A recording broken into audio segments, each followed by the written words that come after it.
Geri dön geri. Hiç mi insafın yok? Hiç mi acımıyorsun? Hiç mi sevmedin? Yalan mıydı her şey? Bu kadar insafsız olamazsın. Lütfen geri dön geri. Sevdiğin çocuk ölüyor. Son nefeslerini veriyor.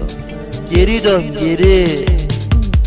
Geri dön geri dön ne olur aşkım, geri dön, dayanmaz gidişine kalbim. Geri dön bebeğim, ey sevdiceğim, bu kadar zalim sen olamazsın. Geri dön ne olur aşkım, geri dön, dayanmaz gidişine kalbim. Geri dön bebeğim, ey sevdiceğim, bu kadar zalim sen olamazsın.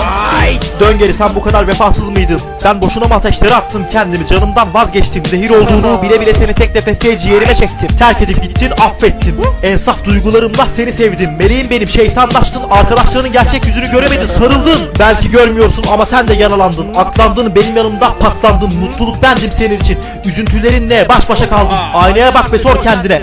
Bu ben değilim, aman Allah'ım, ben neler yaptım. Yandım Allah'ım. Hani tek nefestik, hani bir nefeste can vermeye yemin etmiştik. Hani hep bizdik, en son gidişinde kopardın bizden, kendini bıraktın ortada beni. Bu kadar zalim sen olamazsın, ben çok sevdim seni. Ben çok sevdim seni. Geri dön ne olur aşkım, geri dön, dayanmaz gidişine kalbim. Geri dön bebeğim, ey sevdiceğim, bu kadar zalim sen olamazsın.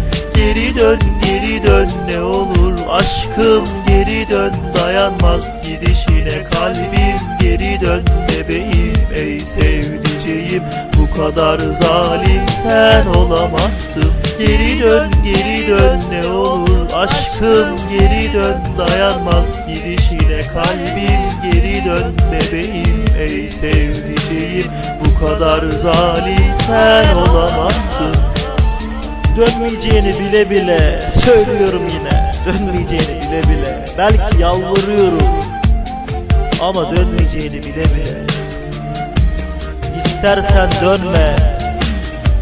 Yok bunu söyleyemem sana. Bunu sana söyleyemem.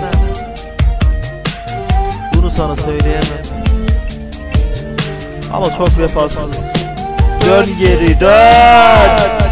Bursa Underground, sessiz sokaklar, İfrit Ateş, a.k.a. Burak Baltacı, a.k.a. Burak Baltacı.